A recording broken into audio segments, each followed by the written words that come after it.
안녕하세요. 플라잉 건축사 사무소의 서경화 건축사라고 하는데요. 저희 사무소는 이름처럼 신나는 공간 여행을 모토로 설립이 되었습니다. 오손도손 가는 3대가 같이 사는 이제 전원숙의 주택입니다. 부모님께서 시골에서 계셨는데 연로하시고 도시에는 적응을 못 하실 것 같고, 그렇다면 저희가 내려가는 방법이 있겠다. 그래서 전원주택살이를 시작을 하게 되었습니다. 부모님이 농사를 지으셨던 땅이 조금 넓게 있는데 주인공은 오히려 집보다는 꽃하고 나무로 채워질 땅이 주인공이고, 건물은 사실은 조연에 불과했는데 이제 자연이 이제 컬러라고 하면 건물은 좀 모노톤으로 디자인을 하려고 했고요. 주택하고 카페도 느낌이 조금 비슷하게 디자인을 했어요. 서울에서 이제 전원으로 이동을 하다 보니까 시골 산에 중첩된 모습이 굉장히 인상적이었어요. 그래서 건물에다가 시골 산에 중첩된 모습을 좀 적용을 해보자 라는 거에서 이제 출발을 했습니다. 부모님 존하고 자녀 존이 이제 두 개의 메스로 분리가 돼 있어요. 근데 외부에서 보기에는 뭐 하나의 메스로 보여질 수도 있는데, 분리된 사이에는 비 안 맞는 외부 공간을 두 개를 연결하는 포인트로 사용을 하고, 공용 공간은 현관은 공유를 합니다. 그래서 현관을 지나서는 각각의 존으로 선택해서 들어갈 수 있게 계획이 되었습니다.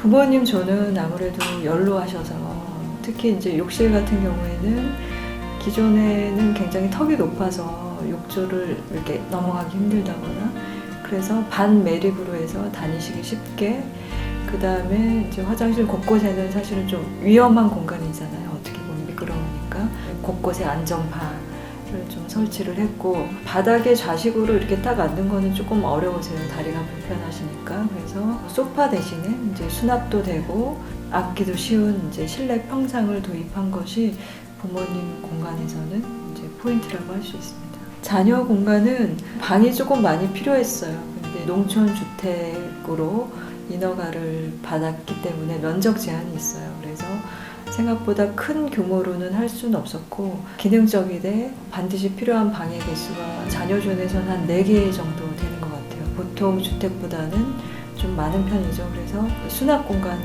좀 많이 신경을 쓰고 있어요.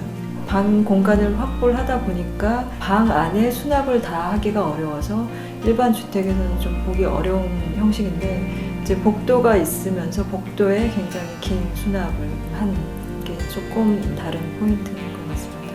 오손도손가에서는 실내 공간보다 저는 그 두 메스를 연결해주는 그 상징적인 의미도 있지만, 실제 그 공간에 있으면 굉장히 기분 좋은 반 외부이자 반 내부인 공간이거든요. 그 공간이 이제 낮에 햇빛을 이렇게 받으면 목재 로버 사이로 이렇게 그림자가 이렇게 싹 바뀌어요. 마치 해시계가 시간을 이렇게 말해주는 것처럼. 그래서 공간의 리듬도 생기지만 그 공간을 연결해주는 공간은 개인적으로 가장 좋아합니다.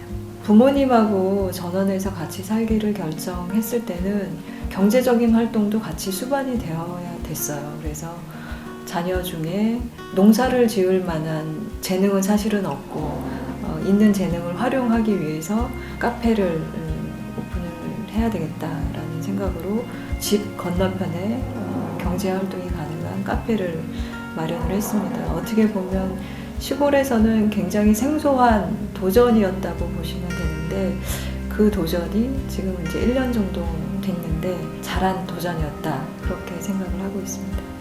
전원주택은 마음가짐을 여유롭게 하실 필요는 있는 것 같아요. 공동주택하고 달리 이거는 오롯이 나의 손이 가는 만큼 관리가 된다고 보시면 되는데, 마당도 내가 치워야 되고 나무 가꾸는 것도 내가 직접 해야 되고, 이제 이런 것에서 어떻게 보면은 내 시간을 뺏긴다고 생각할 수도 있는데, 조금 여유롭게 생각을 하셔서 뺏기는 게 아니라 같이 자연하고 더불어 살아간다, 이런 마음을 조금 가지실 필요는 있는 것 같아요. 좋은 집은 외형이 멋있고 이런 것보다 내가 가장 편안하다, 이런 느낌이 있는 집이면 가장 좋은 집이라고 생각합니다.